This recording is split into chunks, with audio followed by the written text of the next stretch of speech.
Assalamualaikum warahmatullahi wabarakatuh. Kembali lagi di channel saya Muhammad Norofi.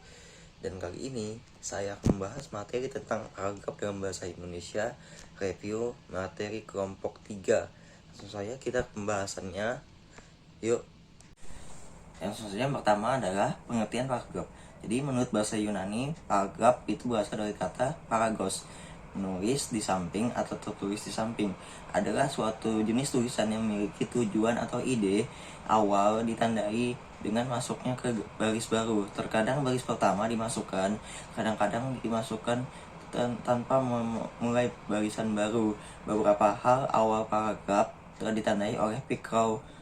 Lalu yang kedua, menurut Ramlan, paragraf adalah bagian dari suatu karangan yang terdiri atas sejumlah kalimat yang mengungkapkan suatu satuan informasi dengan ide pokok sebagai pengendalinya. Lalu yang ketiga, Handayani dan kawan-kawan, paragraf adalah serangkaian kalimat yang saling bertalian untuk membuat sebuah ide atau gagasan baru. Lalu yang keempat adalah Wiyanto. Ada paragraf merupakan kelompok kalimat yang saling berhubungan dan sama-sama menjelaskan satu unit pokok pikiran. Nah, materi yang kedua adalah ciri-ciri paragraf.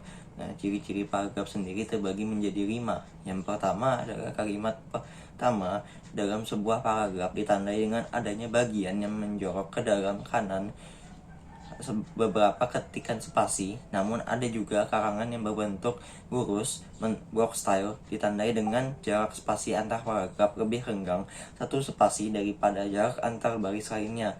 Yang kedua, dalam sebuah paragraf pasti memiliki gagasan utama yang disampaikan oleh penulis atau pengarang. Yang ketiga, setiap paragraf pasti memiliki kalimat topik atau kalimat utama sebagai cara untuk menyampaikan gagasan utama si penulis dalam karangannya.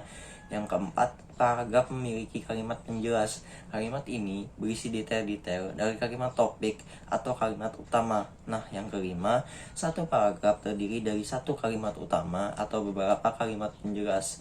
Nah, selanjutnya saya akan menjelaskan mengenai jenis-jenis paragraf. Nah, jenis-jenis paragraf sendiri yang pertama adalah deskripsi. Adalah paragraf yang melukiskan suatu objek, tempat, atau peristiwa dengan seterang-terangnya kepada pembaca dengan melibatkan kesan indera sehingga pembaca seolah diajak oleh penulis merasakan apa yang tertulis. Yang keempat adalah eksposisi. Eksposisi adalah paragraf yang menjelaskan atau menginformasikan sesuatu untuk menambah pengetahuan membaca dan bersifat ilmiah atau non-fiksi yang bersumber dari penelitian, pengamatan, dan pengalaman. Ciri-ciri paragraf eksposisi antara lain bersifat informatif, terdapat fakta yang menguatkan, serta masalah yang ada dibahas secara objektif. Yang ketiga adalah persuasi. Nah, persuasi adalah paragraf yang berisi ajakan mengutamakan emosi atau perasaan pembaca. Ciri-ciri paragraf persuasi adalah mengungkapkan ide atau gagasan yang bertujuan memengaruhi pembaca dan disertai dengan fakta untuk mendukung gagasan. Nah, selanjutnya yang keempat ada argumentasi. Nah, argumentasi sendiri adalah paragraf yang berisi pembahasan atau pendapat penulis tentang suatu hal yang disertai dengan bukti penjelasan. Ciri-ciri paragraf argumentasi adalah terdapat pernyataan atau suatu pendapat menyatakan alasan untuk meyakinkan orang lain mengenai pendapat yang disampaikan, mengandung bukti kebenaran berupa data dan fakta mendukung yang relevan, dan analisis yang dilakukan berdasarkan data dan fakta yang disampaikan. Nah, yang kelima ada narasi. Narasi merupakan paragraf fiksi atau non-fiksi yang berisi kisahan, rekaan, atau pengalaman berdasarkan pengembangannya dari waktu ke waktu sehingga seolah-olah pembaca mengalami sendiri peristiwa itu. Ciri-ciri paragraf narasi yaitu perubahan keadaan dari suatu waktu menjadi keadaan lain atau konflik, mementingkan urutan waktu secara kronologis. Nah, ada tokoh yang diceritakan, atau tulisan itu berisi cerita tentang kehidupan makhluk hidup. Boleh merupakan kehidupan nyata, imajinasi, dan boleh gabungan keduanya. Dan cerita itu memiliki nilai keindahan, baik keindahan intinya maupun dalam penyajiannya. Nah, yang selanjutnya saya akan menjelaskan tentang jenis-jenis berdasarkan letak kalimat utamanya. Yang pertama adalah deduktif. Deduktif merupakan paragraf yang kalimat utamanya terletak pada awal paragraf. Nah, yang kedua adalah induktif. Nah, induktif sendiri adalah paragraf yang kalimat utamanya terletak pada akhir paragraf. Yang ketiga adalah deduktif induktif. Nah, deduktif induktif sendiri adalah paragraf yang kalimat utamanya terletak pada awal dan akhir paragraf. Jadi ada dua kalimat utamanya. Lalu yang keempat adalah tersebar. Paragraf yang kalimat utamanya atau gagasan utamanya tersebar pada keseluruhan paragraf. Nah, selanjutnya saya akan menjelaskan fungsi paragraf. Fungsi paragraf sendiri terbagi menjadi 5. Yang pertama, paragraf dalam sebuah kalimat dapat menjadi pengantar sebuah ide-ide, isi, kalimat, dan kalimat penutup pada tulisan yang dibuat oleh penulis. Nah, yang kedua, mencurahkan suatu perasaan dan pemikiran penulis dalam sebuah karya atau kalimat dalam bentuk tulisan yang dibuat secara logis dan dapat diterima oleh pembaca. Nah, yang ketiga, paragraf dapat membantu pembaca untuk memahami segala sesuatu mengenai isi dan topik dalam sebuah tulisan. Nah, yang keempat, memudahkan penulis untuk menyusun ide-ide tentang tulisan yang akan dibuat. Yang kelima, dapat membantu penulis dalam mengembangkan gagasan-gagasan atau ide dari segala sesuatu yang berhubungan dengan topik yang ingin ditulis menjadi sebuah karya tulis. Nah, selanjutnya materi yang saya akan jelaskan adalah mengenai syarat pembentukan paragraf. Nah, yang pertama ada kesatuan. Kesatuan ini maksud adalah paragraf, yakni suatu paragraf harus dibangun dengan suatu pikiran yang jelas.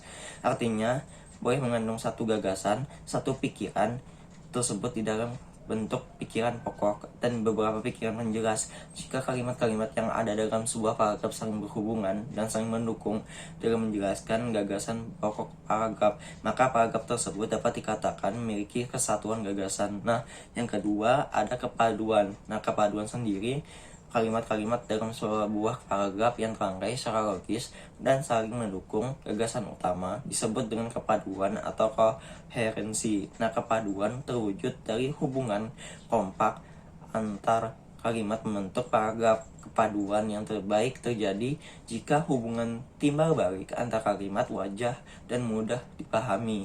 Ada beberapa cara upaya supaya paragraf mempunyai kepaduan yang kompak, yakni dengan memakai kata ganti, kata penghubung atau konjuksi, baik secara intra kalimat maupun antar kalimat, serta perinci dan urutan pikiran. Nah, yang ketiga ada kelengkapan. Satuan paragraf dikatakan lengkap jika berisi kalimat-kalimat menjelas dan cukup untuk menunjang kalimat pokok. Kalimat topik atau kalimat pokok dalam sebuah paragraf dapat diletakkan di akhir, di awal, dan di akhir atau dalam seluruh paragraf itu. Kelengkapan bersebuah paragraf diwujudkan dengan terpenuhnya semua unsur membentuk paragraf, yaitu unsur-unsur paragrafnya: gagasan utama, tema atau ide yang menjadi dasar pengembangan paragraf. Nah, yang kedua kalimat utama atau pokok. Nah, kalimat utama atau pokok sendiri adalah kalimat yang mengandung gagasan utama, yaitu gagasan yang mengandung inti dan digunakan untuk membangun seluruh inti sebuah paragraf. Yang ketiga ada kalimat penjelas. Nah, kalimat penjelas sendiri adalah kalimat yang berfungsi sebagai pendukung dan penguat gagasan pokok yang ada pada kalimat utama. Nah, selanjutnya saya akan menjelaskan materi metode pengembangan paragraf. Yang pertama ada klimaks atau anti klimaks. Pengembangan paragraf klimaks berarti menyusun alinea dari gagasan bawahan yang paling rendah kedudukannya, kemudian berangsur-angsur ke gagasan lain sampai pada gagasan yang tertinggi kedudukannya atau kepentingannya. Pengembangan paragraf anti klimaks yaitu pengembangan paragraf kebalikan dari pengembangan klimaks. Nah, yang selanjutnya yang kedua ada sudut pandang. Urutan waktu paragraf dikembangkan berdasarkan kronologis waktunya. Nah, urutan ruang paragraf dikembangkan dari ruang yang terdekat, kemudian secara berurutan digambarkan di depan, di samping, di belakang, dan seterusnya. Nah, yang selanjutnya ada perbandingan atau pertentangan. Paragraf yang dikembangkan dengan cara membandingkan atau mempertentangkan dua hal. Yang dibandingkan adalah dua hal yang sama tingkatnya, dan kedua hal itu memang mempunyai persamaan dan perbedaan.